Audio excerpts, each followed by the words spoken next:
All right, Nuggets fans, welcome in to Pickaxe and Roll, brought to you by our good friends over at BetOnline. And number 38, I am your host, Ryan Blackburn at NBA Blackburn on Twitter, part of the Mile High Sports Podcast Network. And I'm excited to get in here and do some positive thinking. I've heard a lot of the noise about, hey, Ryan, you're being too negative. There's a lot of discussion online and offline. Hey, Ryan, what are you doing, man? Come on. It's getting ready for the NBA season, getting ready for the Denver Nuggets season. Let's get some more positivity in the building.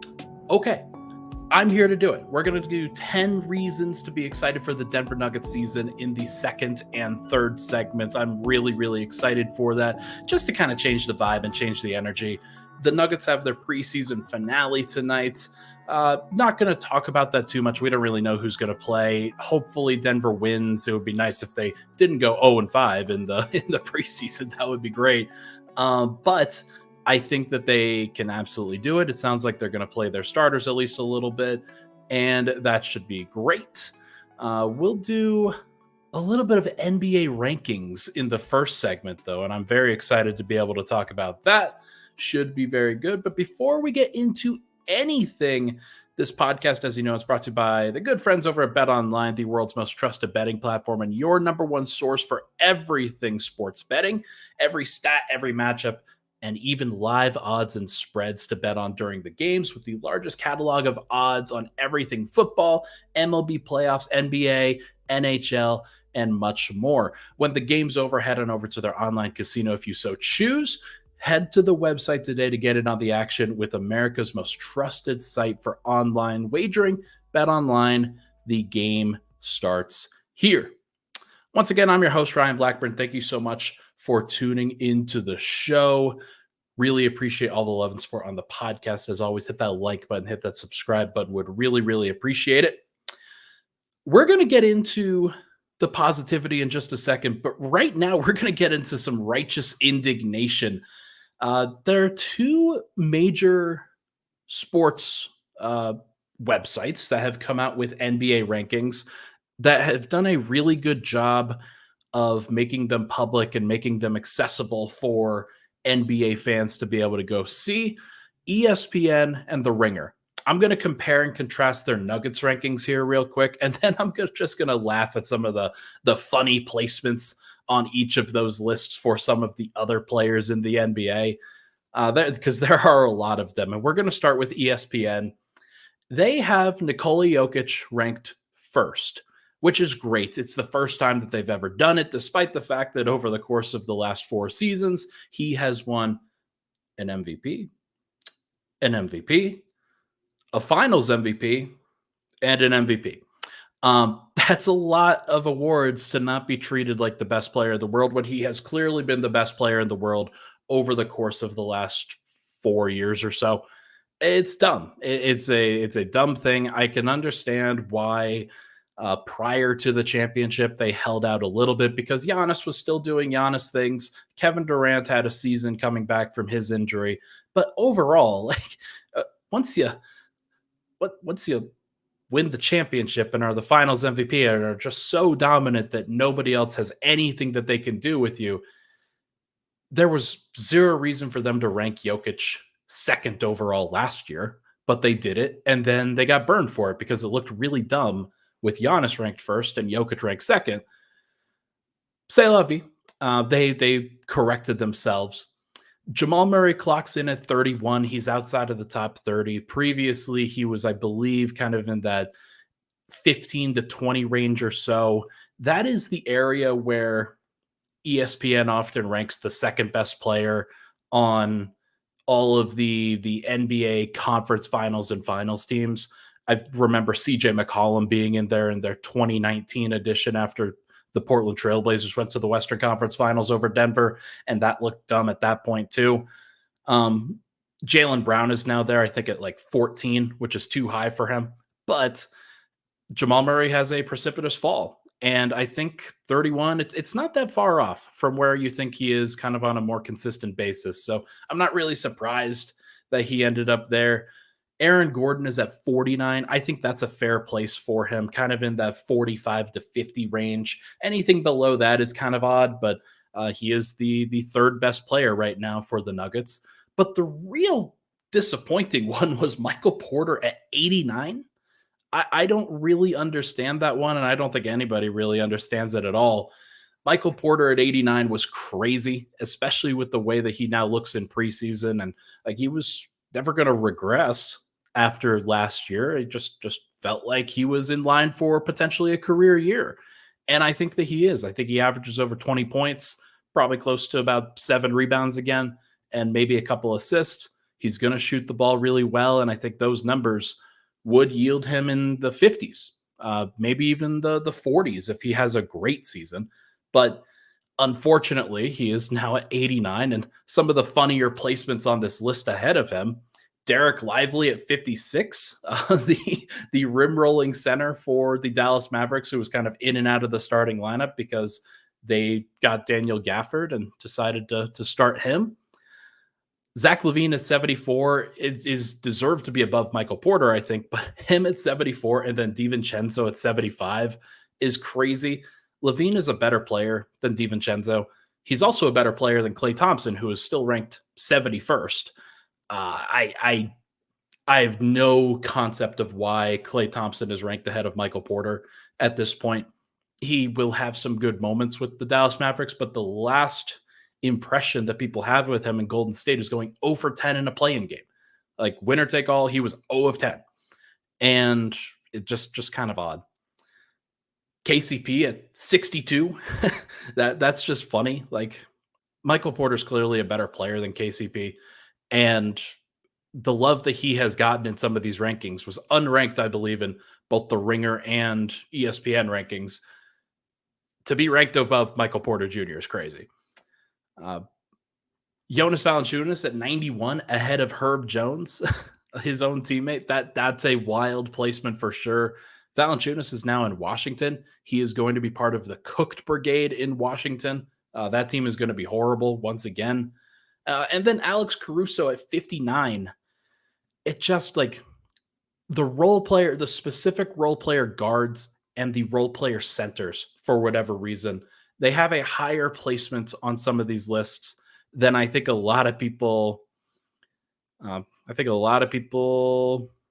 really expect. So I just don't get it. But the last one that I'll talk about, Joel Embiid dropping down to 8. I know Nuggets fans don't have any sympathy for Joel Embiid. There's no scenario where he's not a top 5 player when he's healthy. Like he is clearly dominant and clearly very, very, very, very, very good. And the tier that should exist in the NBA right now is Jokic, Luka, Giannis, Shea, and Embiid. Like those should be the 5 top guys in everybody's list. And the Ringer did that. They did a better job. I think their list is overall a lot better than ESPN's list. But for Embiid to drop to 8 with LeBron at like 7, that's crazy. Like what are we doing here? On the Ringer side of things, you've got Jokic at 1. You've got Jamal Murray at 29. Aaron Gordon down at 59. I thought that was kind of curious. And then Michael Porter at the 66 range.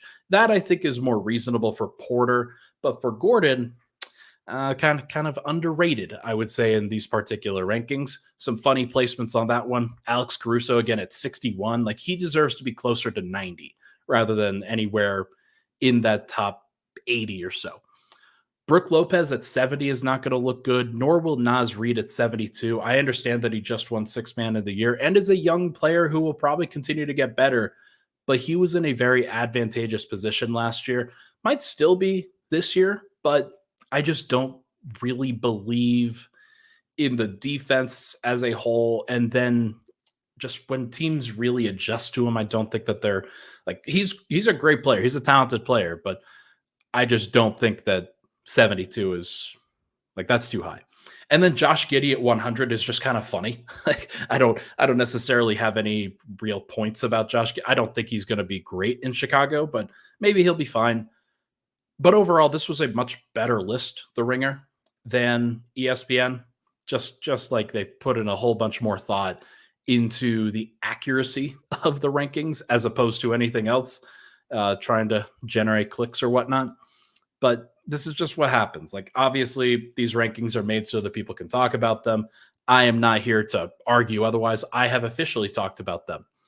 But just so people understand where the Nuggets are ranked, Jokic is the consensus best player in the NBA. Jamal Murray is about 30th. He's about the 30th best player in the NBA among kind of national folks and what they're seeing.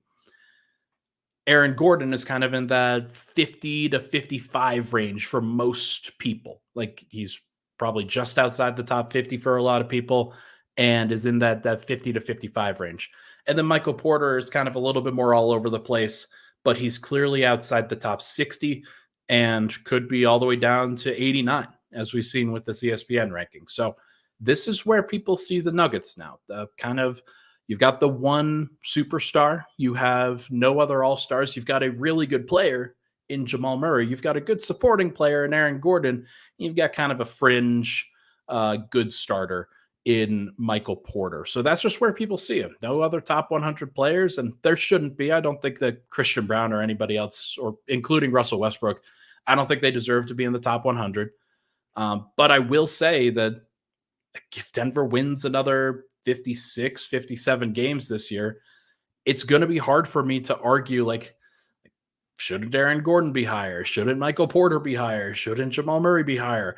If Christian Brown starts and plays pretty well in that KCP spot, should probably get some credit for that, things like that. So I think that Denver's depth, like from 6 to 9, is better than where it was last year.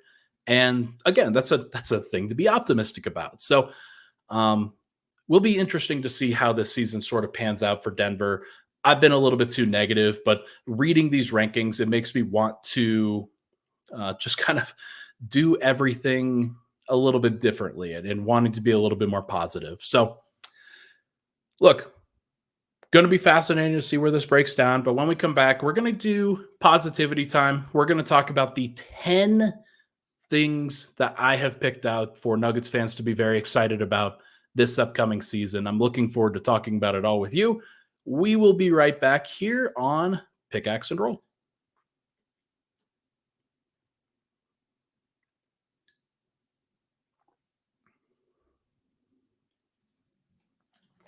Back at it, Pickaxe and Roll. Ryan Blackburn here. Thank you so much for tuning into the show. Appreciate all the love and support on the podcast. Let's get into it. Let's talk about reasons to be excited for this Denver Nuggets season. I've broken this into 2 different segments.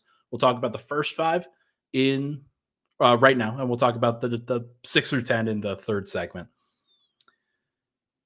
The first and the most important thing that I sort of have underrated over the years because I've watched them for a very long time. Number 1, Nuggets fans should be excited because they get to watch Nikola Jokic play basketball again. And like we've got him over here up on the wall. Jokic is a player that the Nuggets will never have in their franchise history ever again.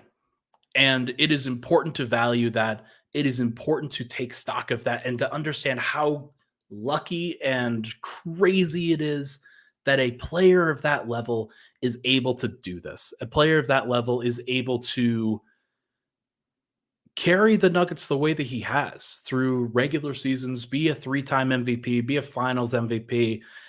The list of players that have actually done that in NBA history is so small. I think it's probably like 8, 9, maybe 9 players that have ever done that. And the fact that it's that small, I think should give Nuggets fans at least a general sense of how, okay, we gotta really value this time, gotta really take advantage of this time. And I know that gives a lot of pressure, that puts a lot of pressure on the winning and the opportunities and losing seasons and things like that.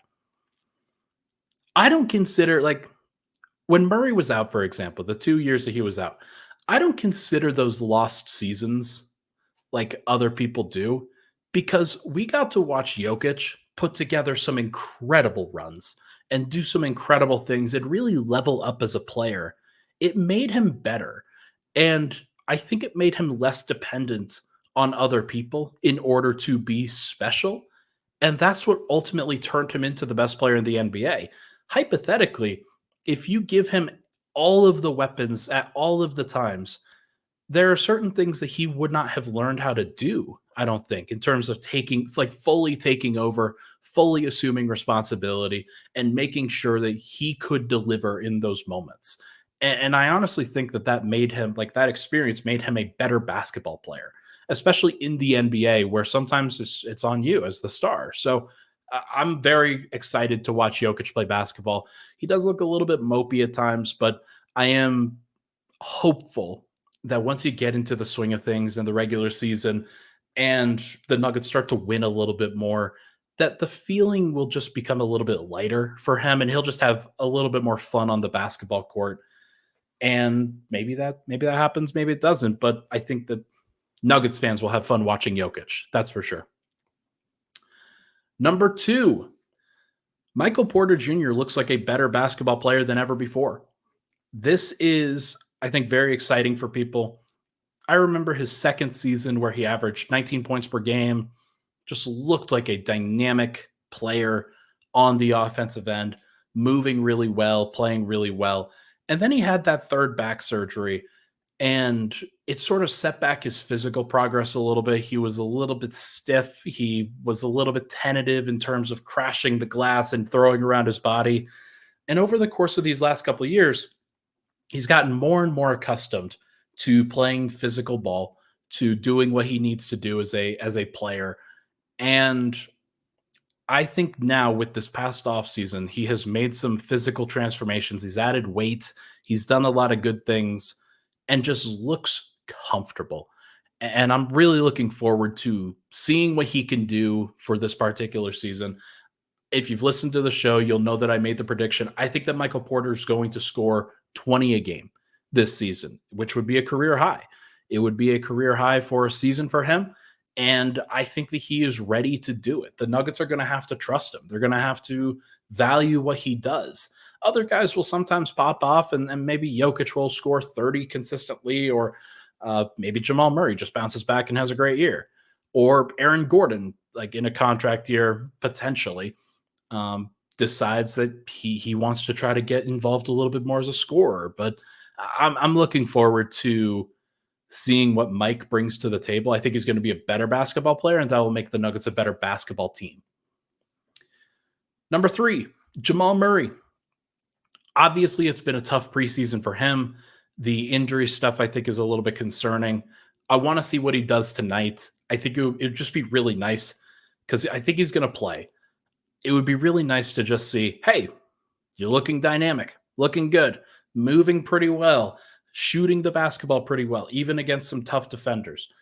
Jamal Murray is at his best when he's being doubted, when he's a player who people overlook, where they undervalue, where he can generate some of that motivation and really just kind of take it out on the opposition. He does that in a large amount of his games. And it's one of the things that made him great for the Nuggets over the course of the past few years. Now he's going to have more motivation than ever because or at least that's what should happen in theory, because after signing the contract and the way that things have sort of panned out for him, people don't believe in him. There's a lot of people, especially nationally, but even some folks locally, that don't believe in what he's going to provide for this Nuggets team. And I've been shaky on it. I think that there's fair questions that are facing Jamal Murray. But what's great about that is he is at his best when he is motivated, when he is doubted, and then says, I want to prove these guys wrong, these dumbasses wrong. And I think that there's a large ability for him to be able to do that. Number 4, if Aaron Gordon does get his contract extension, he might be Mr. Nugget for life. Nuggets fans have really learned to love Aaron Gordon, what he provides on the defensive end, finishing plays on the offensive end, being kind of that glue guy for what the Nuggets are doing. And I have been told, so initially I was told by somebody not with the organization that Aaron Gordon has a brief amount of time before the extension gets done. before the extension has to get done. Like there's a deadline. I thought that the deadline was October 21st, Monday, the day before the regular season. Turns out that is incorrect because he has a player option on the end of his deal. It is not a October 21st deadline. It is all the way up through the end of the this NBA fiscal year, which is June 30th. They can agree to an extension for a long time. And it gives the Nuggets some flexibility to sort of see how the season plays out, figure out who they want to commit to, and if they want to commit to signing Aaron Gordon for a long time.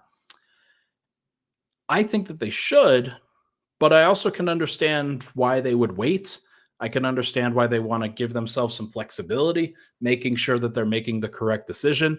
I think it will eventually be the correct decision, and it will feel really weird if Aaron Gordon is playing kind of without a contract and having to throw around his body and do some of those things that like he's always done, but without the security of a long-term deal. I hope that they don't put themselves through that. But if he does get that contract extension, there is nobody else that I think could claim the Mr. Nugget title for any amount of time that Aaron Gordon has. Like he has been great with it. He has done a great job as a kind of the fan base's favorite player, the favorite role player who just works hard and does his job and does everything. I'm hopeful that he has a great season. We'll see what happens with the shooting. We'll see what happens with him physically, but I think that he has a great opportunity. And then number 5, the Nuggets still have the best or close to the best starting 5 in the NBA. Despite what you think, despite what people have said about, look, KCP leaving is a big deal.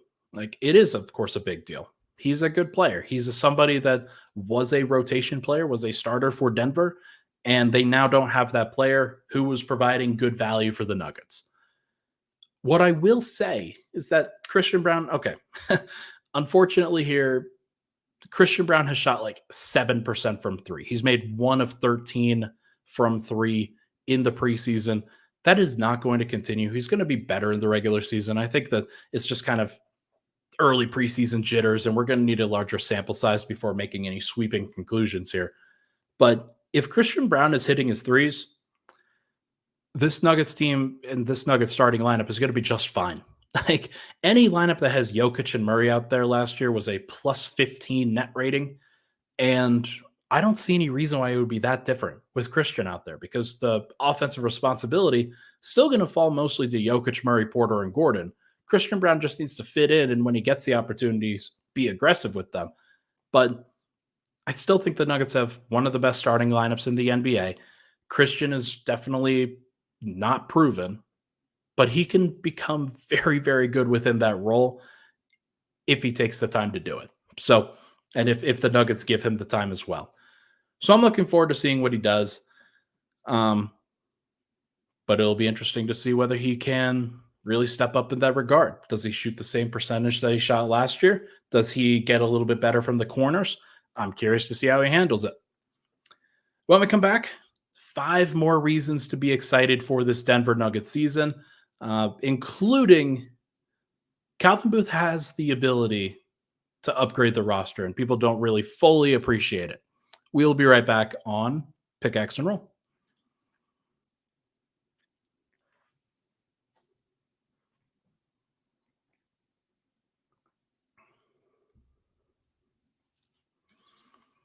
All right, we're back. Pickaxe and Roll. Ryan Blackburn here. Thank you so much for tuning into the show. I want to tell everybody really quickly about number 38. They're going to be doing watch parties with us for Mile High Sports up in the Rhino area.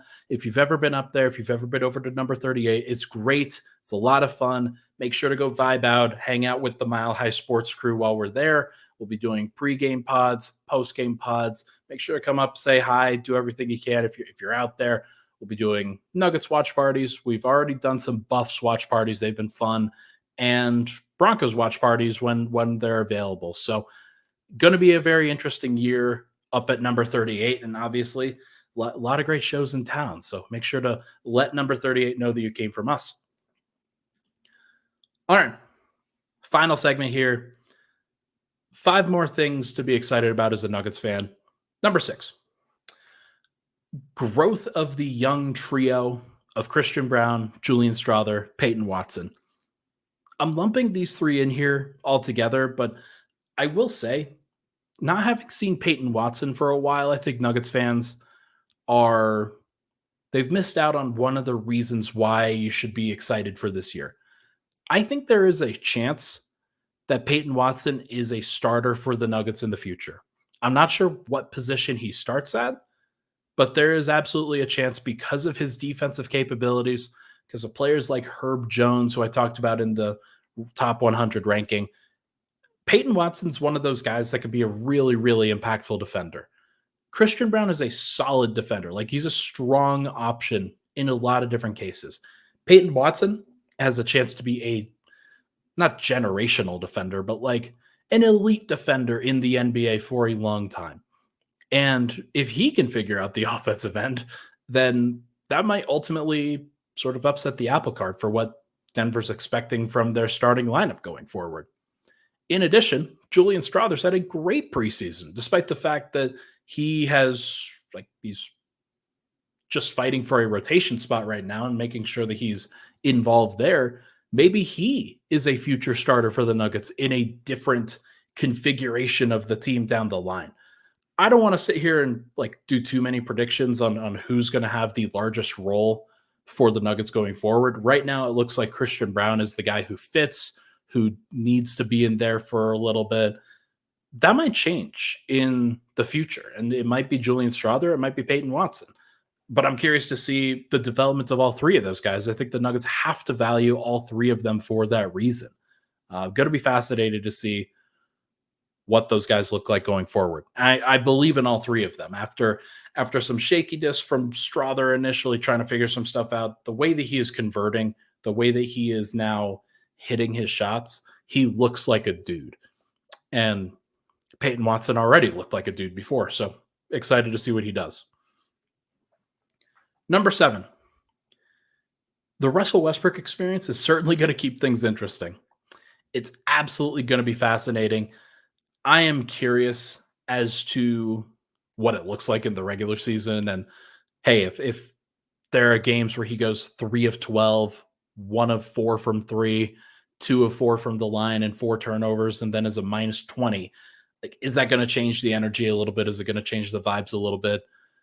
Or is he going to continue to be steady? And how is that going to affect things? So far, the experience has been very positive. The Nuggets have, I think, really appreciated Russell Westbrook's energy and what he provides, how he changes the pace. The Nuggets have played at a faster pace this season than they did pretty much all of last year. The preseason has had them go up and down. I hope they continue to maintain that, because it would be nice in general for Denver if they just played faster and got some easier shots at points and really took advantage of the altitude and things like that. The bench especially needs to play faster, because there's no reason not to, especially with Julian Strother, Peyton Watson, and Russell Westbrook out there. So I think the Russell Westbrook experience will certainly be an interesting one to track. There will be times where I'm sure if I ask him a question, probably snap at me, or he'll probably feel some kind of way about the way that the Nuggets are. Like, if he only plays 10 minutes in a game, then we're going to see what happens with that. But for now, I am looking forward to seeing what Russ can provide, and am excited to see, can he be an upgrade over Reggie Jackson? I think it's a low bar. I think that he could do that. Number 8, could there be a surprise contributor this year? Is there somebody that is not currently on the team or not currently in the rotation that might be in the rotation on a more consistent basis this year? We've had a few guys that have shown out, especially Zeke Naji and Trey Alexander. I was not really expecting the Zeke Naji sort of renaissance here. He shot the ball pretty well from 3, looks a lot more comfortable shooting that shot. And perhaps this is something that continues into the regular season. Obviously, you need to see it. Everybody needs to see it before making sweeping conclusions on what's going to happen here. But if I told you that Zeke Naji was on reasonable volume, a 38% 3-point shooter this year, probably needs to play. He probably needs to play next to Saric. and they would be a good 4 or 5 pairing. I've talked about that when I did the Zeke Najee preview podcast for Denver in the 20Q. I think that he has a higher ceiling than Flacco, than Hunter, than either of those guys, and could really help Denver from a defensive perspective. Whether that ultimately happens or not remains to be seen, but there was a reason why the Nuggets gave Zeke Najee the contract that they did. It didn't look good for much of these last couple of years, but I do think that there is a reason why, and there is still a possibility that he could sort of flip that. In addition, Vlatko Cancar coming back from a torn ACL, it might just take a little bit of time to figure things out, but there's a chance that he shoots 40% from three in this upcoming season, is playing pretty well and is playing pretty smart basketball, and can really help the Nuggets bench unit kind of raise their floor. There's at least a possibility. Hunter Tyson hasn't shot the ball well in preseason, but according to all reports, he has been shooting it well in training camp. And there's a reason why he's been getting such big opportunities in the preseason to figure some stuff out. Whether he gets those opportunities in the regular season, I don't know. But the Nuggets are like, these are guys that are outside the top 9, and the Nuggets have talked about having 9 real guys. If any of them break out, if any of them step up, that would be a positive for the Nuggets. It would give them more flexibility in the regular season. In addition, Trey Alexander, who's one of those guys that I don't think people were really expecting to play this year, I think has firmly supplanted Jalen Pickett as the third point guard, at least in the eyes of Michael Malone. If Russell Westbrook or Jamal Murray have to sit for a game, and they probably will over the course of this season, who's to say that Trey Alexander doesn't play in an advantageous situation? Like, hypothetically, you're playing the Portland Trailblazers. Wouldn't that be a great opportunity for Trey Alexander to just play with the bench, play next to Jokic at times, do what he needs to do, just getting some reps? And then if you feel pretty comfortable with that you could get him into a 10-man rotation as opposed to kind of shutting down the rotation, playing Brown and Strother together and not really playing a point guard in some lineups. That would be, I think, better for the Nuggets from a regular season perspective. The Nuggets have to find ways to expand the rotation as often as possible rather than contracting it, rather than tightening it up to an 8 or 9-man group. It shouldn't be that deep in the regular season. You shouldn't have to do too many things to try to get a win. You got to find ways to involve other people rather than your core players. So hopefully Trey Alexander could do that. Number 9, Calvin Booth. He still has the ability to upgrade the roster a little bit. And it's not like there's that much. Like there's not a lot of trade assets, obviously. The Nuggets do not have a pick that they can trade in the near future. They've got a couple second-round picks, I'll say, but like not many. What they really have is the 2031 first-round pick. And that's an asset 7 years out in the future that opposing teams will probably think about and say, all right, Jokic at that point will be, 37? Probably a good, reasonable opportunity for us to get a pick from Denver. And the Nuggets, I think, could use that in their opportunity to try to take advantage of this moment and add a rotation player when they need to. Hypothetically, there's a guy that gets injured in this Nuggets rotation. The Nuggets have the flexibility to be able to make a trade with that 2031 first-round pick and then add somebody. It's going to have to be somebody that's cheap. That's what the financial picture is for on this Nuggets side of things. But there's at least a little bit of flexibility to be able to put in a valuable asset. And let's say they want to go even bigger fish, like go for even bigger fish in the trade market. One of Christian Brown, Peyton Watson, or Julian Strother, like depending on who's playing well, depending on the situation that plays out, one of those guys might end up being tradable. And if you're looking to upgrade the rotation, it's probably for one of those slots, whether it's the starting shooting guard spot, a bench wing, something like that. I think the Nuggets have at least some flexibility to be able to trade one of those guys and get a really, really good player in return. It would have to be the right deal. It would have to be a good deal. You don't do that for the sake of doing it. Like, I think that they should be trying to hold on to Brown, Strother, and Watson, to be clear. but there is at least enough flexibility that if the Nuggets needed to make a deal, they could. And last thing here. This is revenge season, right? Like, it's revenge season versus the top of the West. The Wolves have made the moves that they've made. They lost Karl-Anthony Towns, but they did still get some good pieces back in Julius Randle and Dante DiVincenzo. They are a good team who's going to be very dangerous, and the Nuggets will need to account for that. The Dallas Mavericks went to the NBA Finals. There was a reason for that. They were very talented, especially post All-Star break, and they just got Klay Thompson, who I talked a little bit of mess about at the beginning of the podcast, but he's still probably a top 100 player, still probably a guy that you have to respect, you have to value, and he's going to play next to Luka and Kyrie, guys who are going to draw a lot of attention away from him. And then you've got the OKC Thunder, who just kind of pants the Nuggets in this last game. Now, Denver didn't have Jokic, Murray, or Russell Westbrook, or Peyton Watson, and that is a big deal. But it still looks like OKC from top to bottom is just going to be an absolute hell to play for the entire season. And they're going to be better than they were in the playoffs last year. They have better pieces. Alex Caruso for Josh Giddey is an upgrade in the playoffs. And Isaiah Hartenstein, although he did just break his hand, it was a bone in his hand. Was it a finger? I don't remember what it was, but apparently he's going to be out for 5 to 6 weeks.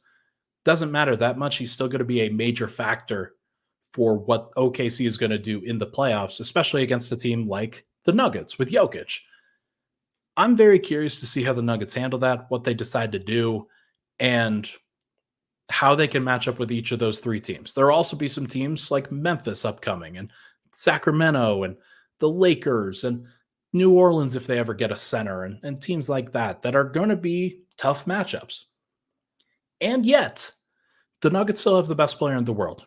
They still have a guy in Jamal Murray who has a ceiling that is at like the top 15 level in the NBA. Whether he gets to it remains to be seen. Michael Porter, I think, is going to level up. Aaron Gordon, I don't think, is going to drop off anytime in the near future. And then Denver's got this young trio of players in Christian Braun, Julian Strawther, and Peyton Watson who are going to be better than they were last year. If they're not better, then I'll be insanely surprised. Like, that's going to be insane if they are not better. And then they've got Russell Westbrook and Dario Saric on top of it, who are just an upgrade in general over Reggie Jackson and Justin Holiday from a playoff perspective, where you need size and you need physicality and you need guys that you can like trust. Denver's going to have to figure that out. There are going to be different matchups for different guys, but I do think that they still have what they need in the top 9 to make a run. I have been negative over the course of these last couple weeks and couple days because what I'm seeing from the Nuggets is not passionate. It's not passionate. It's not like the execution that you're looking for. It's not the attitude that you're looking for, but there's plenty of time to get that fixed. And I do think that Denver at their ceiling still has that capability to win a championship. There's no question in my mind about that, which is why what you're seeing right now is a little bit concerning. But it doesn't have to be the be-all, end-all. And I'm not going to make it the be-all, end-all either. So I'm excited, folks. A lot of fans of other teams talking crap about Denver being done, about the Nuggets being shut down, about how this is they're over. They're done. They got their one. And I don't think it's going to be that simple. The Nuggets are going to do what they can to stay afloat. If that means making some tough decisions in order to stay afloat, they'll make the tough decisions. But it's going to be very interesting to see what the Nuggets do. That is going to do it for this episode of Pickaxe and Roll, brought to you by our good friends over at BetOnline at number 38. Thank you so much for tuning into the show today. Really appreciate the love and support on the podcast. Please hit the like button, hit the subscribe button. Denver plays tonight, their preseason finale at, is it 6 p.m., somewhere around there, maybe 6:30. They'll be in this evening. And I think in general, also the Josie says, do you believe tonight, Ryan? I believe in the Nuggets. I don't necessarily believe in the Broncos tonight, although they're facing South Carolina quarterback Spencer Rattler. So it's going to be a tough matchup for the Nuggets, or for the Broncos, excuse me. Hopefully the Broncos can get above 500 again. That would be great. But yeah, going to be fascinating to see what happens this year. I will be podcasting tomorrow on Pickaxe and Roll. We'll recap everything. And I think I'm going to be doing it in the studio as well. So hopefully you guys enjoy that. Thank you so much for tuning into the show, everybody. Hit that like button, hit that subscribe button. We'll talk to you guys very soon.